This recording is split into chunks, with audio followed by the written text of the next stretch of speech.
Oi, pessoal. Boa tarde, né? Hoje marcamos com a Escola Pedro Gomes, a partir das 14 horas. Eu já estou aqui esperando vocês chegarem. Turma do sexto ano, quando vocês chegarem, me dê aí um sinal se está dando para ouvir, né, a aula. Espero que tenhamos uma participação maior do que o da aula anterior, né? Eu tô vendo que já chegaram alguns alunos, queria só que vocês colocassem aí um ok para mim. No final do vídeo tem um desenho com a caixa de diálogo, né? Tá ok, Fernanda? Ah, tá bom.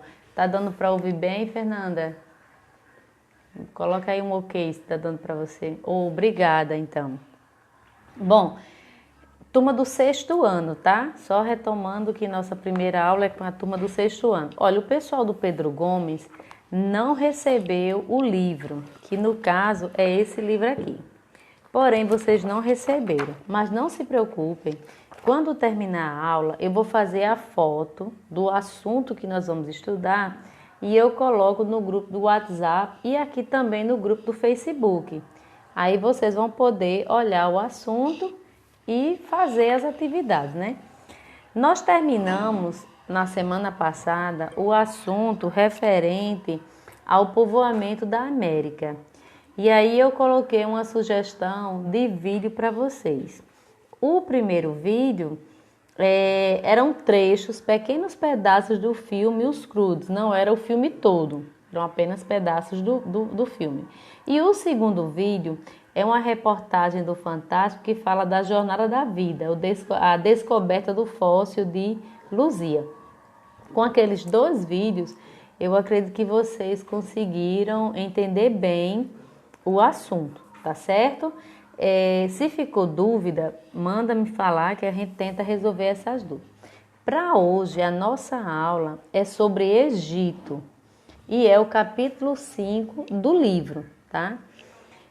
Por que estudar assim Egito? Olha, depois de entender como foi que os homens povoaram a terra, a gente agora vai começar a estudar as principais civilizações, as cidades mais importantes, as civilizações mais importantes do período da pré-história e da história antiga. E aí nós já começamos com a história do Egito. Vocês certamente já ouviram falar de Egito, nem que seja na música do grafite, né? Lá vem Faraó. Vocês já ouviram falar em alguma coisa de Egito? Pirâmides, o Rio Nilo, a história que foi um sucesso muito grande na TV Record de Moisés. Essa característica do Egito, ela é muito divulgada. Então, assim, nós já ouvimos falar alguma coisa, isso já é bom. Da múmia, né? Então, a gente não começa a falar de Egito meio que vazio. A gente tem alguma coisa para conversar do Egito, né?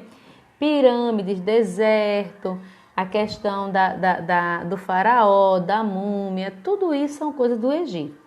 Mas qual é o grande destaque do Egito para começarmos a entender?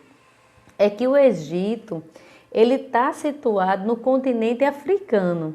Na aula anterior, aprendemos que a África é o continente considerado berço da humanidade.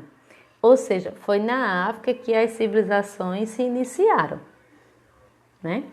Então, o Egito, ele está na África. Uma outra coisa muito interessante para a gente entender é que o Egito, ele se situa entre dois grandes desertos. Então, tinha tudo para ser um lugar fracassado. Afinal de contas, é um deserto.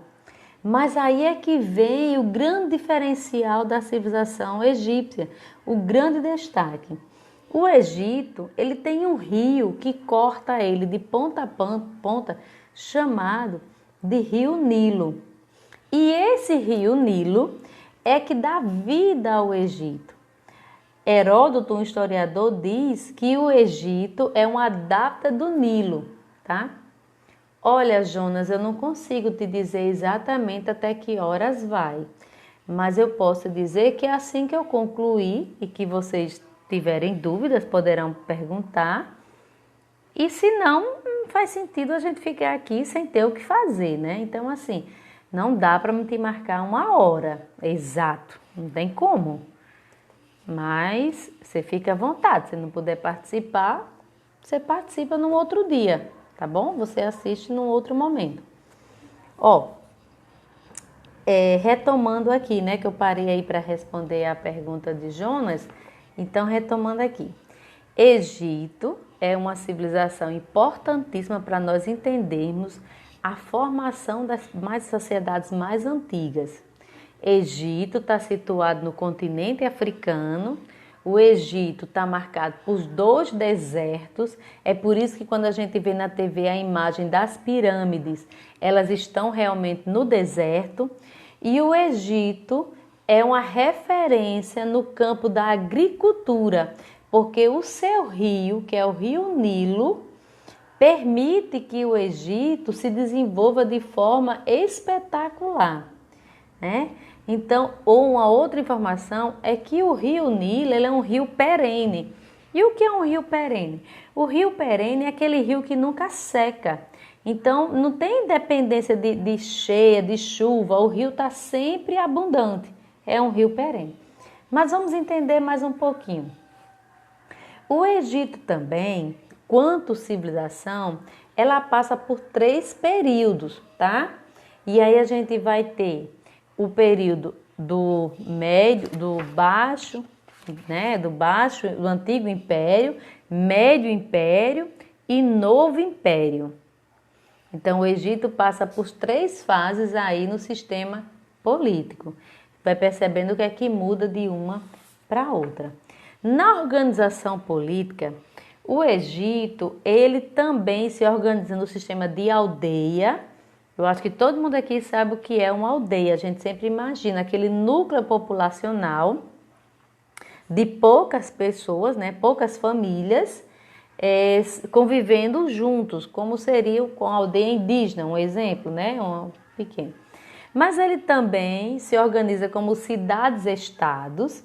Cidades-estados já é um núcleo populacional maior do que uma aldeia. Cidades-estados são cidades independentes, mas que estão ligadas. De uma certa forma, elas ficam ligadas a um determinado momento. E aí temos também a forma de reino, que é aquela área ainda maior, que tem um governante de poder absoluto, né? O rei, com autoridade sobre os outros. E por último também a formação de império. E império é maior que reino. O que é que faz a diferença entre império e reino? O seu território. Uma das grandes diferenças é a dimensão territorial. Então o Egito ele vem surgindo desde aí aldeia, cidades-estado, reino e se consagrou como império. Então o Egito foi um império na civilização antiga. Essa é a nossa grande marca. No outro momento, a gente tem que entender que, mesmo estando no deserto, como eu já falei no momento anterior, o rio foi o diferencial para o desenvolvimento dos povos no Egito. Eles não só faziam canais de água, aquele caminhozinho que você faz levando água do rio até as cidades, né, até o leito do rio. Eles também faziam diques, que é aquele poço de água, quando a água do rio sobe, quando descer, vai ficar ali próximo da agricultura. E eles dividiam o calendário deles em 3 partes, porque era o rio que ditava muitas regras do Egito. Então eles vão dividir um calendário, um ano para nós dividimos em 4 estações: outono, primavera, verão e inverno. Para os egípcios, eles dividiam o ano em 3. Quem eram essas 3 estações? A colheita, a semeadura e a cheia. O rio ditava as regras da sociedade. Então, quando nós estávamos no período da cheia, não dava para plantar. Se não dava para plantar, as pessoas que trabalhavam na agricultura no Egito elas passavam a servir ao seu imperador nas obras públicas, na construção das pirâmides e outros afazeres, porque eles não tinham como desenvolver a agricultura, já que estava no período da cheia. Quando esse rio enchia, né, ele alagava as suas margens. Vou fazer um desenho aqui para vocês entenderem melhor, né? Vamos imaginar que aqui seja o rio, né? Então, quando as águas do rio estavam cheias, as águas do rio, ele vai invadir aqui as margens desse rio, certo? Tá desse outro lado que é o lado da câmera, as margens do rio. Esse momento aqui era o momento da cheia, então eles não tinham como trabalhar na agricultura, né? Então eles passavam a trabalhar em obras a serviço do governo. Mas passado esse período, essas águas desciam e elas voltavam só para o rio. Nesse momento era chamado de semeadura. O que é que eles tinham que fazer? Eles tinham que plantar as margens desses rios, eles plantavam sementes, porque o fato da água ter chegado até aqui e ter retornado permitiu que essa margem aqui ficasse com um lodo, né? Um certo limo fertilizante natural. Então eles plantavam nessas margens e depois iriam esperar o momento da colheita. Então veja que eles dividiam em 3 partes, na cheia, na semeadura e na colheita. Isso fazia com que a produção de alimento no Egito fosse abundante, fosse em grande quantidade, ao ponto do Egito conseguir se relacionar com outros povos, com outras cidades vizinhas, vendendo mercadoria. Deu para entender essa primeira parte? Coloca um ok para mim se você entendeu. Porque aí significa que a gente pode seguir mais um pouquinho, né? Deu para entender, pessoal? Coloca aí um ok para mim, por favor.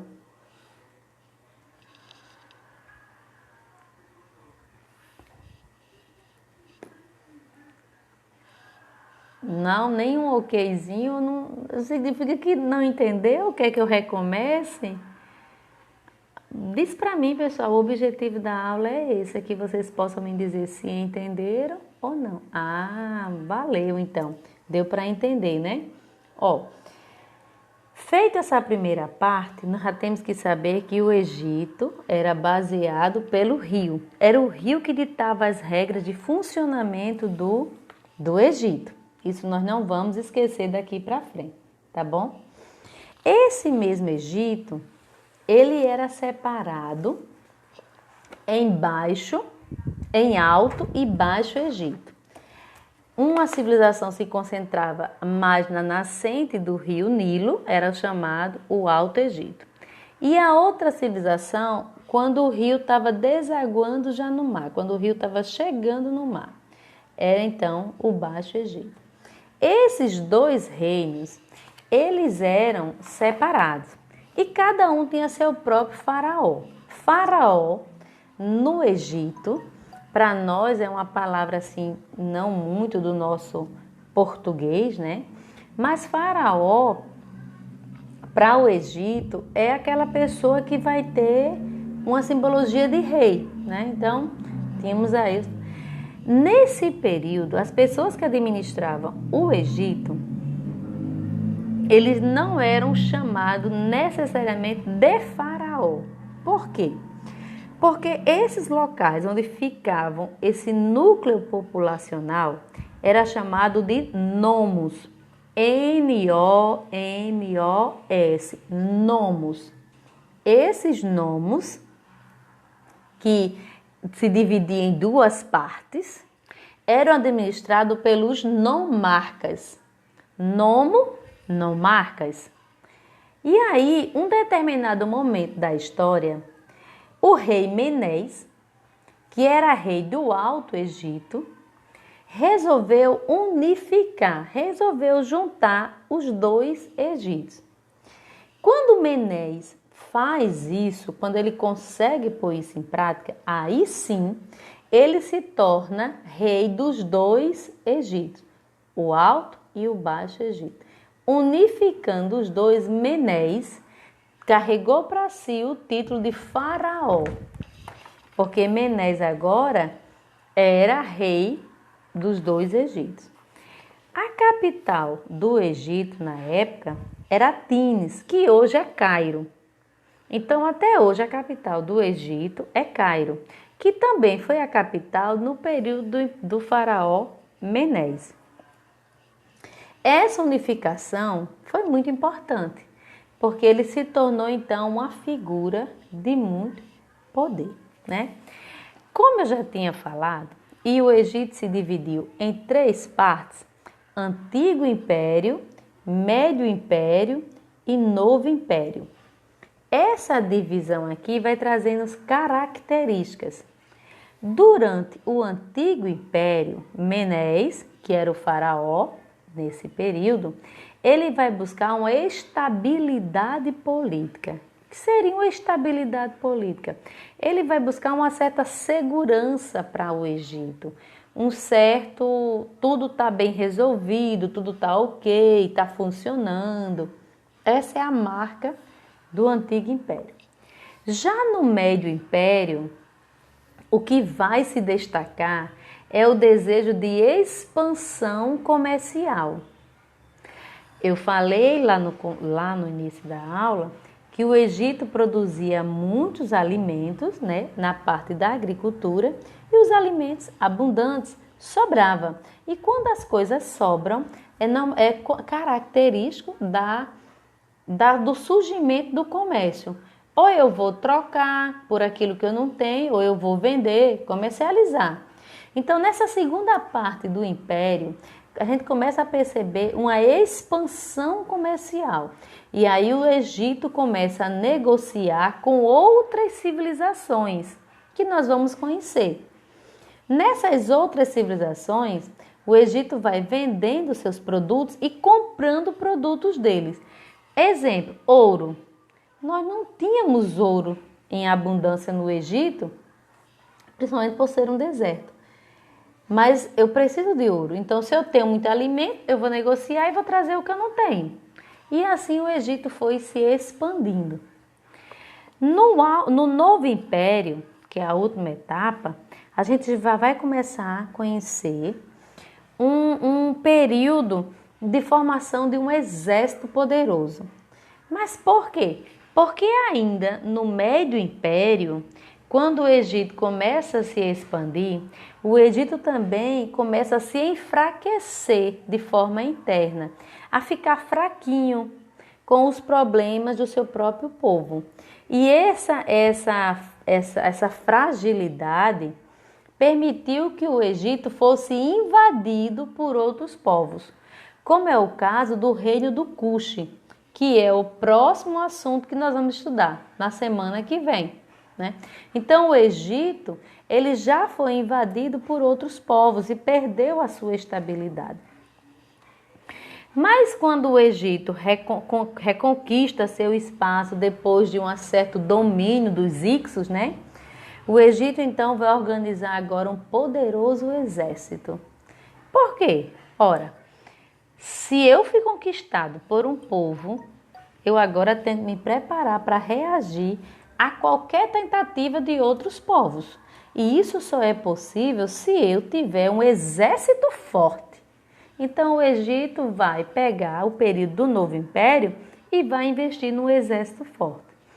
Nessa investida de um exército forte, o Egito vai expandir seu território e vai chegar até o rio Eufrates, na Mesopotâmia, que ainda vamos também estudar com mais calma. Essas são as características políticas do Egito. Até aqui, o que eu conversei com vocês foram características políticas do Egito.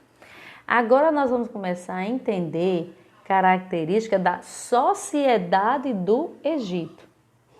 Quando nós estamos aqui, eu sei que vocês são sexto ano e tem gente aqui velhinho demais, né? Cheio muita coisa na cabeça e sabe se comportar e sabe entender. Mas também tem outros que são mais novinhos, não entendem tanto. Por isso que eu preciso falar com mais calma, para que a gente possa realmente entender. Se eu tivesse que falar das características políticas do Brasil, aí eu diria, o Brasil é uma república governada por um presidente, né? Aí eu vou dizendo, são características políticas do Brasil. E se eu quiser falar das características sociais do Brasil? A sociedade brasileira é uma sociedade muito diversificada, porque o nosso território é muito grande, as diferenças entre norte e sudeste. Tá dando para entender isso? Então, os assuntos que eu falei até aqui fazem referência à característica política.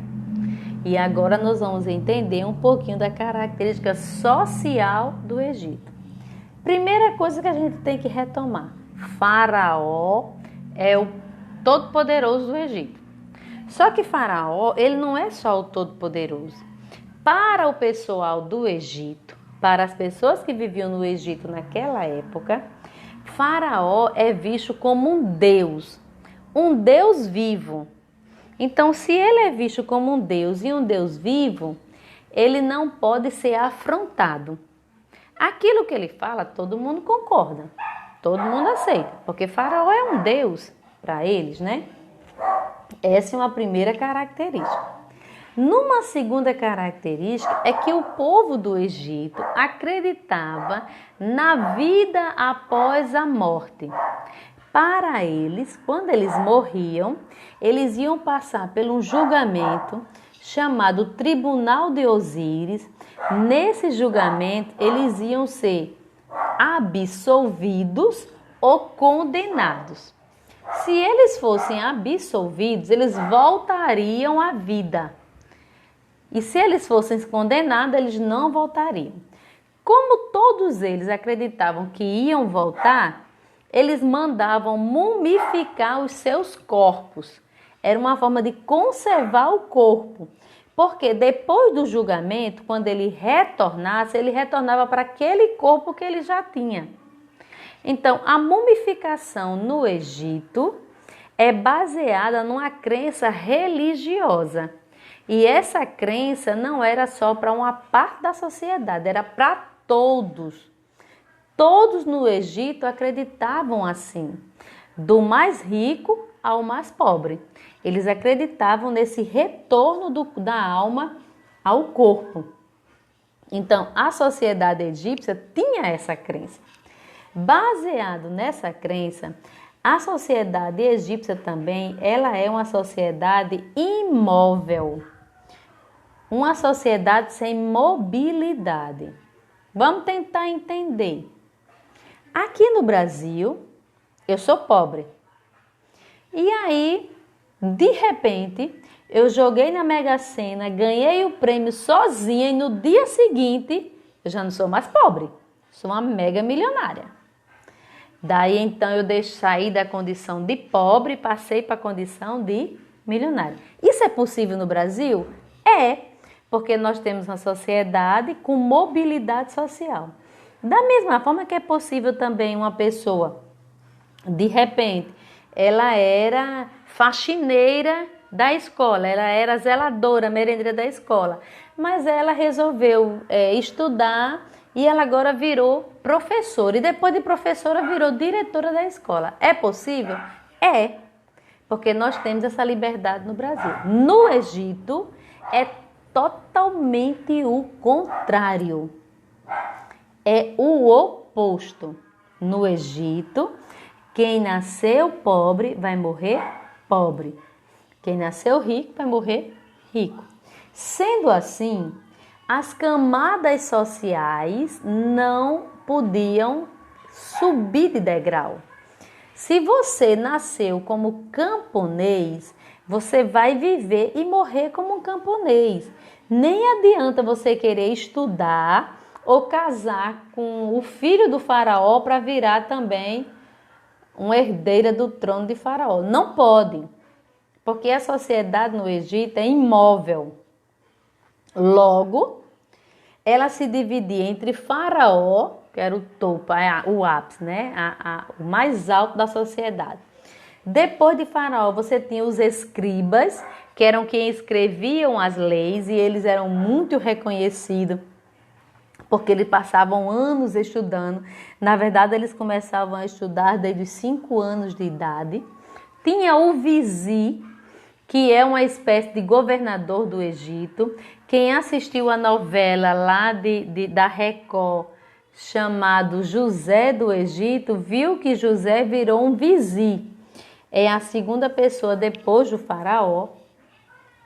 Tinha também os sacerdotes, que são aqueles que vão cuidar das coisas da religião.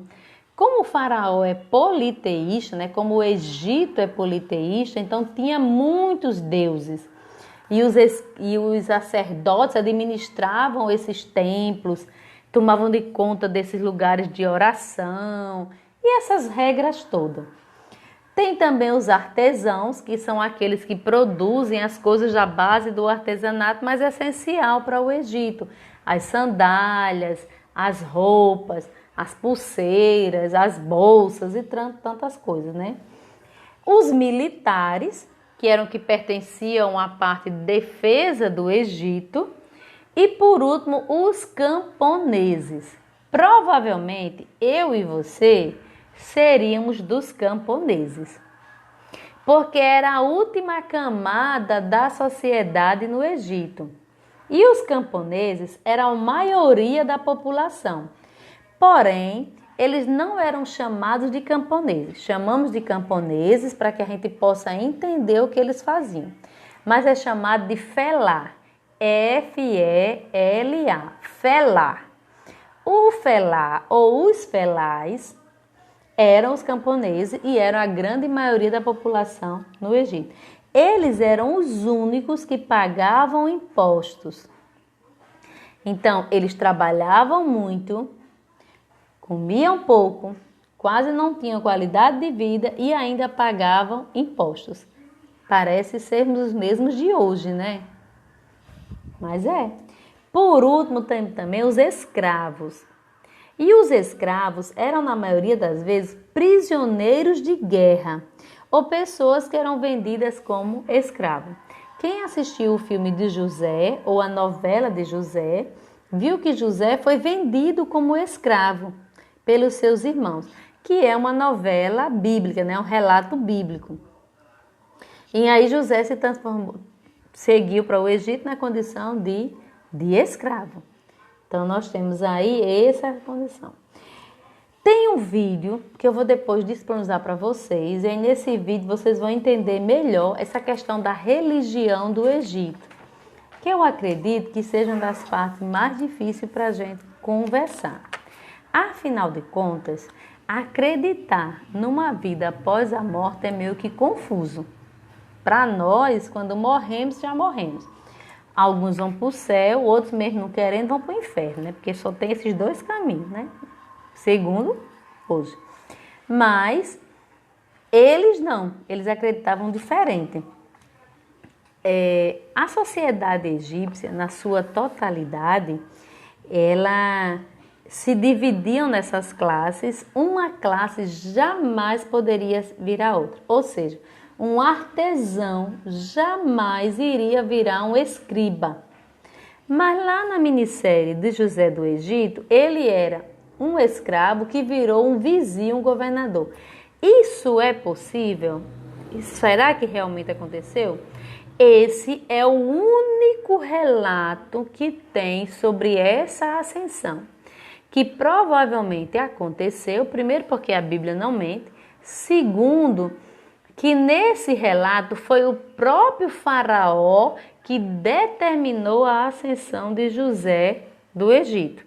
Então, é uma coisa, já que nós vimos que faraó é visto como um deus, quem ia discordar daquilo que faraó fizesse? Essa é uma possibilidade para justificar o fato de José, né? Os egípcios, por serem politeístas, eles tinham muitos deuses. Politeístas são as pessoas que creem em mais de um deus. Desses vários deuses, eles tinham uma admiração muito grande por Amon-Ra, que era o mais cultuado, e por Osíris, que era o deus mais popular após a morte. É tanto que, após a morte, eles iam ser julgados no tribunal de Osíris. E pelo tribunal de Osíris é que eles seriam absolvidos ou não. Segundo a crença deles, dizia que tinha uma balança no tribunal de Osíris. De um lado da balança, eles iam colocar o coração do morto. Do outro lado da balança, iam colocar uma pena de um pássaro, uma penazinha da galinha. Se quando você colocasse o coração e a pena, o coração pesasse mais do que a pena, você seria condenado e não iria voltar. Agora, se seu coração fosse um coração tão bom, tão leve, que a pena que pesasse mais, aí você estava absolvido. Será que isso aconteceu? Bom, ninguém voltou para contar. Portanto, coisas de crença. Quem crê, crê, defende, argumenta, e a gente que não crê, escuta, né? Então, o Egito tinha essa crença. Foi por esse motivo, dessa crença, que as pirâmides foram construídas. Para que serviam as pirâmides? Para guardar o corpo do faraó. Mas as pirâmides, elas não eram para todos, eram para os faraós. Quanto maior fosse a pirâmide, mais poder esse faraó tinha e uma vida mais longa também. Para a construção das pirâmides eram utilizados os camponeses e os escravos. No período da cheia, os camponeses trabalhavam na construção das pirâmides, assim como os escravos. São construções que, por mais que alguns digam que foram feitas pelos extraterrestres, não foram. Foram realmente feitas pelos egípcios, num período que não tinha guindaste, não tinha cimento, não tinha ferro e elas não caíram. Então você percebe aí a alta tecnologia dos egípcios, principalmente com o uso das ciências, a matemática. Aquelas pedras tinham que ser cortadas num tamanho exato para encaixar uma nas outras, ao ponto de não passar nenhuma folha de papel ofício sobre uma e outra. Então você imagina como eles eram bons em matemáticas, né? Eram bons também em medicina. Afinal de contas, para fazer a mumificação, eles precisavam tirar os órgãos. Os vídeos mostram que eles faziam uma primeira pancada pelo nariz para atingir o crânio, tirava-se sobre essa... Eu vou botar um vídeo para vocês verem, é muito bom esse vídeo. Tirava os crânios sobre a passagem do nariz, depois fazia uma abertura no final da barriga, já próximo na região inguinal. Lá eles tiravam os órgãos internos, que consideravam a chave do apodrecimento, tiravam os rins, o fígado, tudo que vocês imaginaram, as tripas, o bofe, né, como se diz, tirava tudo. Depois você ia colocar esses órgãos em vasos de cerâmica para serem guardados, porque quando eles voltassem iam precisar dos órgãos. O coração era separado, porque ia ser julgado lá no tribunal de Osíris. Esse corpo era coberto de um sal de latrão, ficava por mais de 30 dias esse corpo assim, esperando sair toda essa água que desidrata, porque nós sabemos que o nosso corpo, 70% é líquido, né? Só então é que chegava o processo da mumificação. E aí eles passavam óleo sobre o corpo e embalsamando com aquelas, vou chamar de ataduras, né? Aquelas faixas, para colocar num sarcófago e guardar na pirâmide, para que esse faraó pudesse voltar para o seu corpo. Não voltou, mas tudo bem, né? Se esforçaram um bocado, mas não voltou, né? Bom, quando a gente assiste filme, a gente vê muita invasão a pirâmides. Tem o caso da pirâmide de Tutankhamon, que é uma pirâmide que foi encontrada em 1922 intacta. É uma múmia que consegue mostrar toda essa crença que eles tinham. Eu vou colocar para vocês 2 vídeos para que vocês entendam a questão da religião no Egito e a questão do processo de mumificação.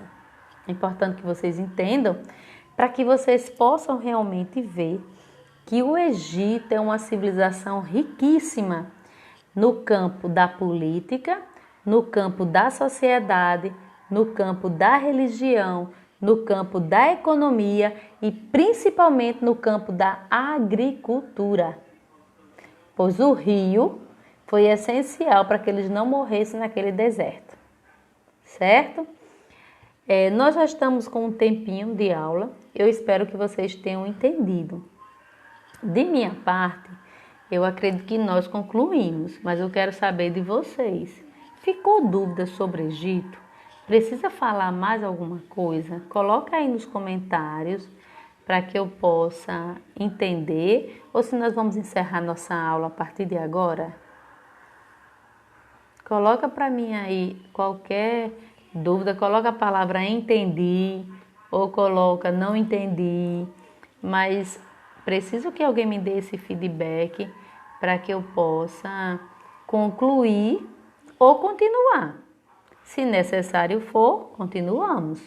Se não, aqui nós encerramos, porque o que eu tinha demais para falar de Egito para vocês, eu falei. Com os vídeos que eu vou colocar para vocês assistirem, certamente vocês vão entender demais esse assunto. Bom, pessoal, nós também temos uma atividade para fazer.